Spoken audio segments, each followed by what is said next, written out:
कि पेपर बहुत हार्ड आने वाला है, डिफिकल्टी लेवल बहुत ज्यादा होने वाला है। सैंपल पेपर थोड़ा सा मुश्किल बनाया जाता है बोर्ड से। और कुछ बच्चों का तो इतना बढ़िया आईक्यू होता है, उनको लगता है जब सीबीएसई ने सैंपल पेपर में ये टॉपिक दिए तो इतना पागल थोड़ी होगा कि यही बोर्ड्स में दे देगा। फिर वो वाले टॉपिक्स करते ही नहीं है, दूसरे टॉपिक्स करने बैठ जाते हैं। भाई ऐसा नहीं है। अगर आपने भी थंबनेल देख के इस वीडियो पे क्लिक करा है ना, तो मुबारक हो, आप भी 80% बच्चों में से हो जो कि सुनी सुनाई बातों में आ जाते हैं एंड फिर हड़बड़ी में गड़बड़ी कर बैठते हैं। तो भाई मेरा पूरा कमेंट सेक्शन भर दिया, इंस्टाग्राम पे डीएम भर दिया कि दीदी इस बार सुना है कि पेपर बहुत हार्ड आने वाला है, डिफिकल्टी लेवल बहुत ज्यादा होने वाला है, हम तो बहुत घबरा रहे हैं, क्या होगा क्या नहीं होगा, हमने तो शुरू भी नहीं किया, नवंबर भी आधा निकल गया है। तो भाई थम जाओ। देखो पेपर ना आसान या मुश्किल नहीं होता है, वो डिपेंड करता है तुम पे। ठीक है, अब देखो सेम पेपर अगर तुम एक ऐसे बच्चे को दोगे कि जिसको भाई पूरा सिलेबस आता है, उसने अच्छे से प्रैक्टिस करी है, क्वेश्चंस लगाए हुए हैं, कॉन्फिडेंट है, तो वो कहेगा कि पेपर तो बड़ा आसान आया है। वहीं तुम उसी सेम पेपर को दूसरे ऐसे बच्चे को दोगे जिसने ऊपर ऊपर से पढ़ा है, ना कभी रिवीजन किया, रट्टा मारने की कोशिश करी है, क्वेश्चंस तो लगाए ही नहीं है, तो वो कहेगा कि पेपर मुश्किल आया है। ठीक है, तो मुश्किल आसान पेपर नहीं होता है, वो तुम्हारे ऊपर है। ठीक है, देखो अब स्टार्ट हो चुका है एनईपी यानी कि न्यू एजुकेशन पॉलिसी, तो बोर्ड्स वाले भी उसी अकॉर्डिंग तुम्हारा पेपर सेट करेंगे। ठीक है, साफ सीधी सी बात है, तुमने ये वर्ड जरूर सुना होगा, हर जगह कॉम्पिटेंसी बेस्ड क्वेश्चन आएंगे, कॉम्पिटेंसी बेस्ड क्वेश्चन आएंगे, यानी कि अब की बार से तुम्हारा रट्टाफिकेशन तो बंद। रट्टाफिकेशन जो बच्चा करेगा उसके मार्क्स आएंगे ही नहीं, क्योंकि डायरेक्ट क्वेश्चंस तो वो पूछ ही नहीं रहे ना कि तुम बड़े बड़े आंसर्स रट के चले जाओ। नहीं, वो ऐसे क्वेश्चंस पूछेंगे जो कि घुमा के होंगे, केस स्टडी सॉर्ट ऑफ में पूछे जाएंगे, या फिर direct questions, what is the importance of this, difference between this and this, ऐसे सिंपल क्वेश्चंस नहीं आएंगे। आएंगे कुछ आएंगे, ऑब्वियसली वो हर किसी बच्चे को तो नहीं चाहेंगे ना, तो भाई आएंगे ऐसे क्वेश्चंस भी, बट ज्यादातर घुमा के क्वेश्चंस आएंगे। ठीक है, केस स्टडी, सिनेरियो बेस्ड, अगर ऐसा होता वैसा होता। तुम अपना इंग्लिश का सैंपल पेपर, एक तो पहले तो तुम सैंपल पेपर खोल के देखो, सीबीएसई ने तुम्हारे मुंह पे देके मारा है सैंपल पेपर। ठीक है, उसको खोल के तो देखो।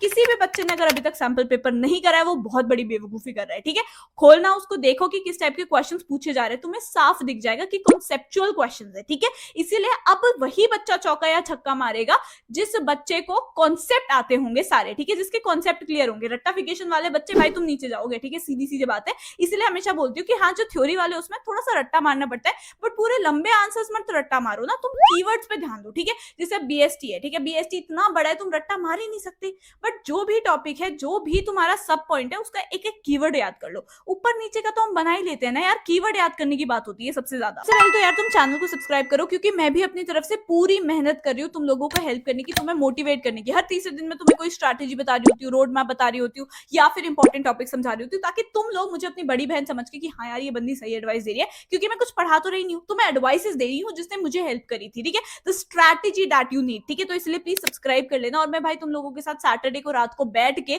संडे का प्लान भी बनवाऊंगी, क्योंकि संडे सबकी छुट्टी होती है। ठीक है, मुझे पता है स्कूल वूल नहीं जाना है, तो कितने बजे उठना है, कौन से सब्जेक्ट तुम्हें उठाने चाहिए, सब्जेक्ट में कौन सा टॉपिक तुम्हें कर लेना चाहिए कल के दिन, ये वो करके पूरा संडे तुम्हें समझा दूंगी सैटरडे की शाम को। ठीक है, ताकि जो तुम प्लान टू डू लिस्ट बनाओ, मैं बार बार बोलती हूँ ना, वो मैं तुमसे बनवा दूंगी। ठीक है, तो हर सैटरडे जब तक बोर्ड नहीं हो जाते मेरे साथ जुड़ा करो। ठीक है, हर सैटरडे को आ जाना, मैं तुम्हारा सारा करवाती हूँ। ठीक है, अब सबसे नेक्स्ट इंपॉर्टेंट बात आ जाती है आंसर राइटिंग की। अगर तुमने सही से आंसर ही नहीं लिखा तो भाई मार्क्स ही नहीं मिलेंगे, सिंपल सी बात ये है। ठीक है, और आंसर राइटिंग तभी बेटर होती है जब तुम क्वेश्चंस को लिख के प्रैक्टिस करते हो। अगर तुम दिमाग में सोच लोगे मैथ्स का क्वेश्चन देख के, अरे हाँ ये कर लूंगा, ये और ठीक है ठीक है ठीक है, अकाउंट्स का देख लिया, अच्छा अच्छा अच्छा ऐसे ऐसे बना लूंगा, ये कर लूंगा वो कर लूंगा, यहाँ जाएगा आइटम वहां जाएगा आइटम, हो गया। नहीं, ऐसे नहीं होता है, तुम्हें लिखना पड़ेगा। ठीक है भाई, अगर तुम्हें ये देखना है ना कि तुम्हारे पेपर का लेवल क्या आने वाला है, तो सैंपल पेपर उठा के देख लेना। और अगर तुम 80% अपना सैंपल पेपर कर पा रहे हो ना, दैट मीन्स तुम बहुत ही अच्छे पेस पे हो, क्योंकि नवंबर में 80% कर लेना बहुत अच्छी बात है। और यूजुअली सैंपल पेपर थोड़ा सा मुश्किल बनाया जाता है बोर्ड से। ठीक है, हमेशा नहीं होता ऐसा, बट काफी बार ऐसा हुआ है कि सैंपल पेपर बोर्ड से मुश्किल आया हुआ है। ठीक है,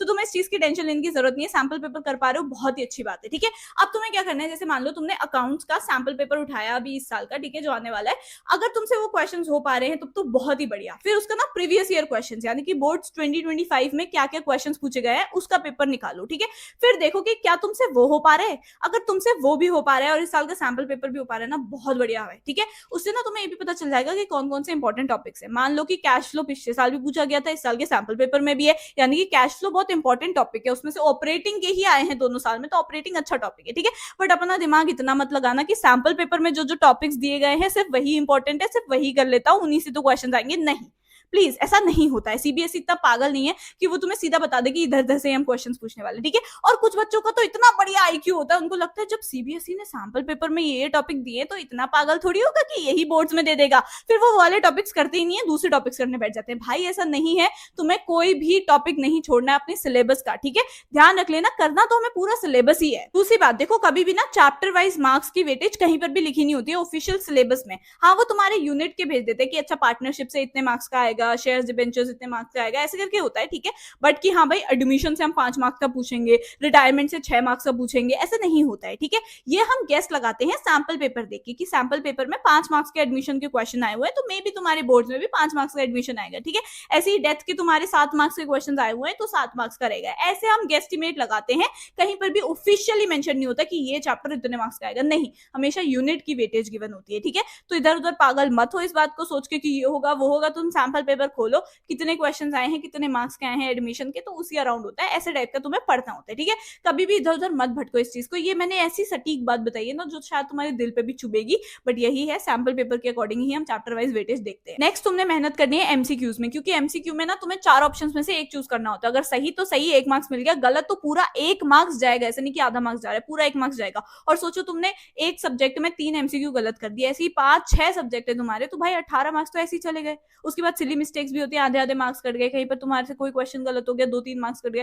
फिर सोचो ना कितनी नीचे हो जाती है परसेंटेज। इसलिए एमसीक्यू की प्रैक्टिस अभी से करो। ऑनेस्टली एमसीक्यू की प्रैक्टिस करोगे ना तो तुम अगर आगे जाके सीयूईटी जेई नीट वगैरह की भी प्रैक्टिस कर रहे हो ना तो भाई तुम आराम से कर पाओगे, ठीक है। तो एमसीक्यूज पे ध्यान दे लो। अपार्ट फ्रॉम दैट कौन सी बुक्स से प्रैक्टिस करनी है, कौन से मॉक टेस्ट अच्छे रहेंगे, वो सभी चीजें मैं अपने चैनल पे बताऊंगी, ठीक है। तो ए टू जी सारी चीजें तुम्हें मेरे चैनल पे मिल जाएंगी, तो बस सब्सक्राइब करके रखो, मैं तुम्हारा सपोर्ट चाहती हूँ, ठीक है। क्योंकि यार तुमने दिमाग में तो सोच लिया कि ऐसा ऐसा आंसर होगा, ऐसा ऐसा लिख दूंगा, ठीक है, बट तुम लिख ही नहीं पा रहे हो। तुम्हें कॉन्सेप्ट आता है, ठीक है, तुमसे कोई मुंह से पूछे कि भाई बता, तो तुम समझा दोगे, बट जब लिखने की बारी आती है अगर तुम नहीं लिख पा रहे हो तो भाई कोई फायदा ही नहीं है, क्योंकि पेपर तो लिख के ही होगा ना। अगर तुम मुंह से मैं पूछूं तुझसे कि व्हाट इज डेप्रिसिएशन, तो मुझे बता दे रहा है, बट अगर मैं कहूं लिखने के लिए व्हाट इज डेप्रिसिएशन तो तुझसे लिखा नहीं जा रहा है, तुझे कीवर्ड्स नहीं पता है, ठीक है। तो इसीलिए मैं कह रही हूं कि भाई लिख के प्रैक्टिस करो ताकि तुझे सारी चीजें पता रहे। और लिखने की ना बहुत वैल्यू होती है। फ्लो चार्ट्स बनाने की प्रैक्टिस करो, अभी से ही देखो कि तुम क्या क्या डायग्राम्स या कौन कौन से ग्राफ्स जाके अपने एग्जाम में बना के आ सकते हो, ठीक है। उसके अकॉर्डिंग प्रैक्टिस करा करो, क्वेश्चंस लगाने पड़ेंगे, even if it is a theory, या फिर अगर तुम्हें इंग्लिश का ही क्यों ना राइटिंग की ही प्रैक्टिस करनी है, तब भी तुम्हें क्वेश्चंस लगाने पड़ेंगे। बहुत सिंपल सी बात है। सबसे बेस्ट है कि पिछले साल का जो सैंपल पेपर आया था और जो पिछले साल का बोर्ड का फिर पेपर आया, उन दोनों को कंपेयर करके देखो कि सैंपल पेपर ज्यादा मुश्किल आया है या बोर्ड का पेपर ज्यादा मुश्किल आया है, ठीक है। उसके अकॉर्डिंग शायद तुम्हें थोड़ा सा आइडिया लग जाए कि कैसा रहता है कि सैंपल पेपर और एक्चुअल बोर्ड में कितना फर्क रहता है। तो पिछले साल के एक बार कर लेना, ठीक है। ज्यादा से ज्यादा क्वेश्चन ही तो करने को मिल रहे हैं तो बेटर ही है, ठीक है। इसीलिए बोल रही हूँ। और बाकी अगर तुम्हारा कुछ भी डाउट है प्लीज कॉमेंट सेक्शन में पूछो, मैं लाइव आके तुम्हारे सारे डाउट्स क्लियर करूंगी, तुमसे संडे का प्लान बनवाऊंगी, सब चीजें होंगी यहाँ पे, ठीक है। तो सब्सक्राइब करके रखो और लाइव ज्वाइन कर लेना, ठीक है। खाना वाना खा के बैठ जाना या फिर बाद में खा लेना, क्योंकि मैं ज्यादा टाइम नहीं, तुम्हारा 10-15 मिनट लूंगी, पूरा प्लान ऑर्गेनाइज करवा दूंगी। अगले दिन के 6-7 घंटे तुम्हारे बढ़िया से जाएंगे अगर तुमने इन 10-15 मिनट को मेरे सुन लिया तो, ठीक है। हर सैटरडे रात को मिलने वाले हैं। तो all the very best guys, अपनी मेहनत जारी रखो। मुझे पता है तुमने मेरी बातें अगर सुनी है तो तुम राइट ट्रैक में हो गई होगे, ठीक है। All the very best. कुछ भी डाउट है just let me know in the comments below. I hope you like this video. If you do kindly the subscribe button, please subscribe कर लेना एंड लाइक करा करो वीडियो को, and comment down below something cute and I will see you in the next video.